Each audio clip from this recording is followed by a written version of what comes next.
여러분 안녕하십니까? 계속해서 뉴스데스크 충북뉴스 전해드리겠습니다. 국민의힘 충북 정치인과 당원들이 대통령 관저 앞 체포반대 집회에 참석한 것과 관련해 충북 여야가 공방을 벌였습니다. 민주당 충북도당은 논평을 통해 비상계엄은 잘못이라고 사과하던 국힘은 없고 윤석열의 귀환을 위해 지방 의원들까지 동원하고 있다며 호위무사를 자처하냐고 비판했습니다. 이에 대해 국민의힘 충북도당은 도당 차원이 아닌 일부 당원들의 자발적인 참여라며 불법 체포의 부당함을 알리기 위해 모인 것이라고 맞받았습니다. 서승우 국민의힘 충북도당 위원장과 이동우 충북도 의원 등은 어제 일부 당원들과 상경해 체포 반대 집회에 참석했습니다. 청주국제공항과 일본 나고야를 오가는 정기 노선 취항을 앞두고 지난해 11월부터 항공권 예매가 진행 중입니다. 그런데 취항을 20여일 앞두고 항공사 측이 돌연 운항 축소를 통보하면서 이미 표를 산 여행객들이 피해를 호소하고 있습니다. 황당한 사연, 정재영 기자가 취재했습니다.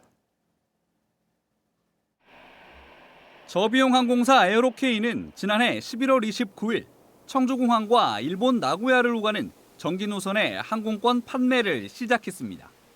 월요일부터 일요일까지 매일 왕복 운항하는 일정으로 판매는 40일 정도 이어졌습니다.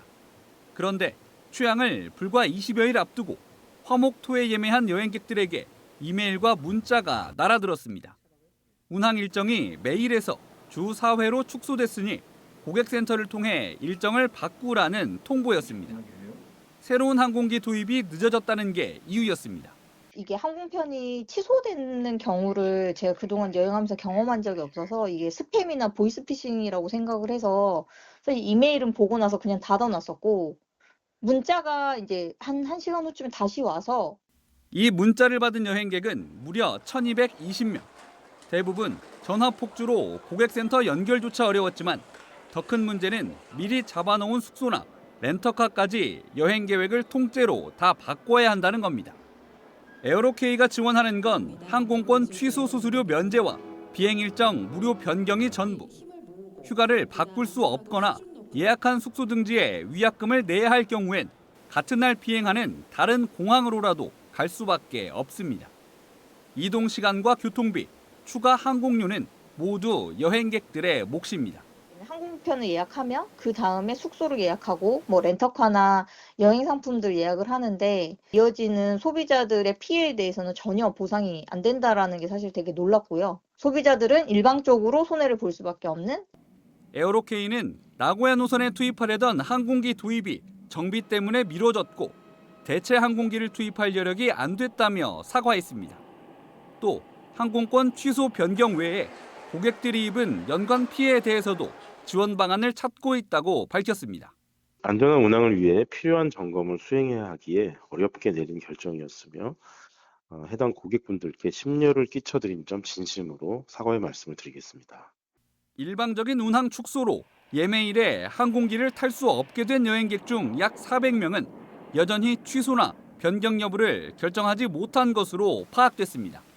MBC 뉴스 정재영입니다.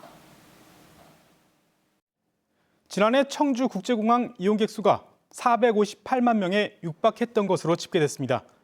공항공사 항공 통계를 보면 지난 1년 동안 457만 9,200여 명이 청주공항을 이용해 전년 대비 88만 3천여 명, 23.9% 증가했습니다. 특히 국제선 이용객은 146만 8,600여 명으로 52만여 명에 그쳤던 2023년보다 181% 급증했습니다. 이는 청주국제공항 국제선 확충으로 운항편 수가 6천여 대, 168.5% 늘어난 데 기인한 것으로 풀이됩니다. 직접 수공예품을 만드는 소상공인들은 좋은 제품을 만들어도 소비자에게 알리거나 판매하기가 쉽지 않은데요. 충주의 한 카페가 지역에서 만든 우수 제품들을 모아 전시 판매가 가능한 편집숍을 마련했습니다. 이승준 기자가 보도합니다. 향수와 방향제 등을 만드는 충주의 작은 공방. 여러 향을 섞어 나만의 향기를 만들고 공간을 좋은 냄새로 채운 지 3년. 어디에 내놓아도 품질 맞는 자신 있지만 늘 고민은 판매입니다. 일단 업체가 너무 많아서 거기서 이제 눈에 띄어서 고객들이 자주 찾게 돼야 되는데 그렇게 하기가 조금 어렵기도 하고 친환경 수성 레진이라는 새로운 소재로 인테리어 소품을 만드는 황경 씨도 마찬가지입니다. 혼자서 제작과 판매를 도맡아 하는 1인 기업이기에 판매장을 갖추거나 제품 홍보를 하기 힘듭니다. 이 같은 수공예 작가 소상공인을 위한 특별한 공간이 마련됐습니다. 지난해 말 충주 도심의 한 카페에 지역에서 정성 들여 만든 제품들을 전시 판매하는 공간이 생긴 것입니다. 다양한 연령과 다양한 소비층을 만날 수 있는 편집숍에서 저의 브랜드를 또 소개할 수 있고 제품을 보여드리고 판매가 이루어질 수 있게 되어서 저한테는 좋은 기회라고. 인테리어 소품과 필기도구, 먹거리까지 충주 10여 개 업체에서 만든 100여 종을 선보이고 있습니다. 지역의 커뮤니티는 그 지역의 콘텐츠를 만날 수 있는 공간이어야 된다고 생각해서 그걸 가장 잘 드러내는 충주 업체의 제품들을 같이 소개하고 충주 시민과 충주 콘텐츠가 만나는 공간을 만들고 싶어서 이렇게 준비하게 됐습니다. 소비자들은 지역의 숨은 보석 같은 제품을 발견하는 즐거움을 느끼고 있습니다. 이분은 어디서 이런 활동 하시는 분인데 뭐 그 작품이 너무 좋아서 가져왔다 이런 설명도 해주시니까 뭔가 좀 충주에서 제가 몰랐던 이제 창작하시는 분들도 알게 되고. 지역의 제품과 소비자가 직접 만나는 공간에서 지역의 정체성과 상생이 자라고 있습니다. MBC 뉴스 이승준입니다.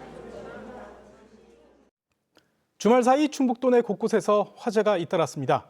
오늘 낮 2시쯤 중부고속도로 진천 나들목 부근에서 갓길에 있던 소형 하이브리드 차량이 불에 타 일대 차량 통행이 10여 분가량 부분 통제됐습니다. 소방당국은 타는 냄새가 나 차를 세웠더니 불길이 시작됐다는 운전자 진술을 토대로 사고 원인을 조사하고 있습니다.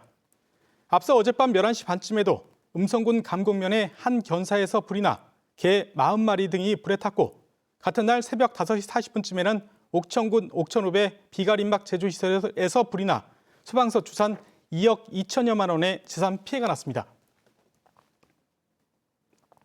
강추위가 계속되면서 올겨울 들어 청주에서만 20건이 넘는 수도계량기 동파 신고가 접수됐습니다. 지난달부터 동파 상황실을 운영 중인 청주시는 동파를 막기 위해 수도계량기 보호통에 헌옷이나 이불을 넣어두고 기온이 영하로 내려갈 때는 물을 약하게 틀어 수도관이 얼지 않도록 하는 게 필요하다고 강조했습니다.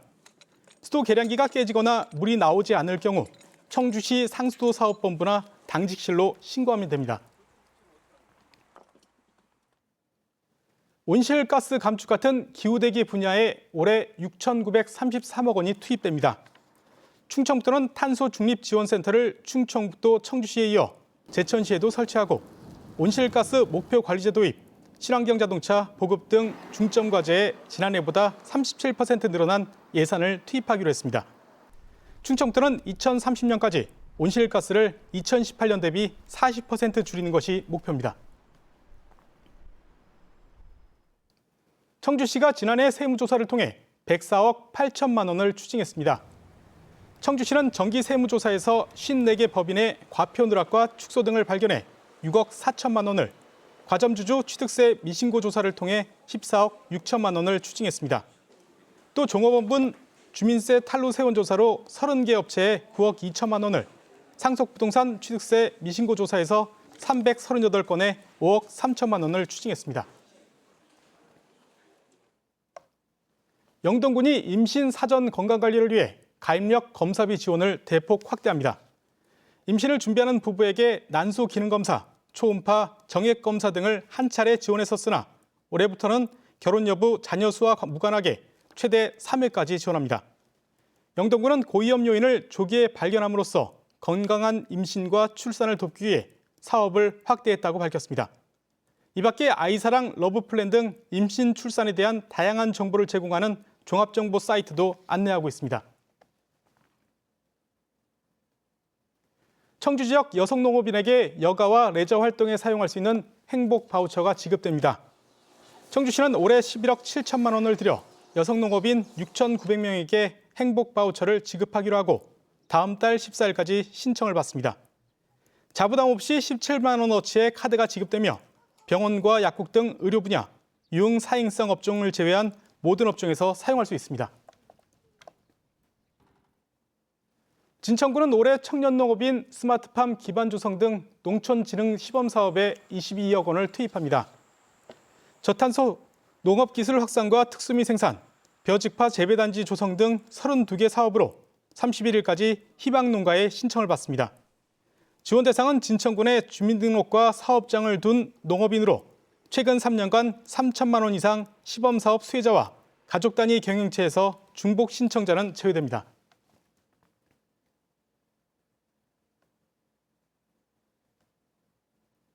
뉴스 마칩니다. 시청해주신 여러분 고맙습니다.